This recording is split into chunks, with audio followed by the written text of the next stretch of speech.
Δυνατή η προβολή αλλά κανονική. Ο Αλεΐνικοφ, τον βλέπουμε εδώ με το νούμερο 9, ο Σεργέη Αλεΐνικοφ της Δυναμό Μίνσκ. Από τον Χιντιατούλιν, ο Ντεμιανένκο.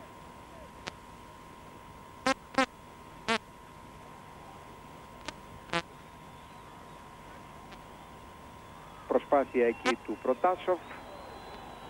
Έρχεται δυνατά ο Αντωνίου, αλλά καθυστερεί και θα ξαναπούμε ότι πολύ δυνατό το σουτ και το γκολ για τη σοβιετική ομάδα σε αυτό το ευνηδιαστικό σουτ.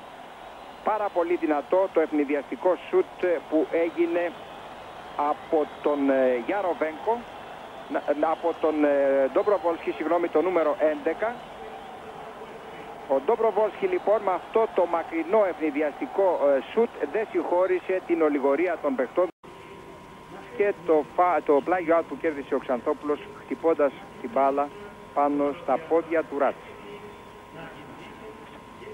Παπαϊωάννου, Κουζνέτζοφ και Αναστόπουλος που άνοιξε την μπάλα και καταλογίστηκε και φάουλ σε βάρος του αρχηγού της εθνικής μας ομάδας που έκανε στον Κουζνέτζοφ παρεμποδίζοντάς τον να πάει πάνω στην μπάλα. Χιντιατούλιν,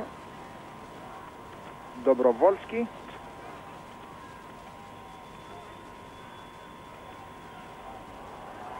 Η διαγώνια σέντρα, προσοχή στη φάση αυτή, το γκολ είναι γεγονός. Στη φάση αυτή από τη σέντρα του Ντομπροβόλσκι δεν μπόρεσε να αντιδράσει ο Παπαδόπουλος και έτσι έχουμε με τον Προτάσοφ,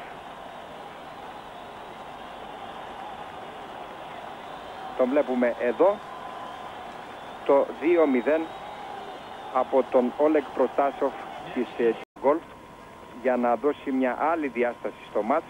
Μια διάσταση που καθώς ο χρόνος που μένει είναι 4 λεπτά δεν μπορεί να αλλοιωθεί σε καμιά περίπτωση, τουλάχιστον ως προς το νικηφόρο για τη Σοβιετική Ένωση αποτέλεσμα.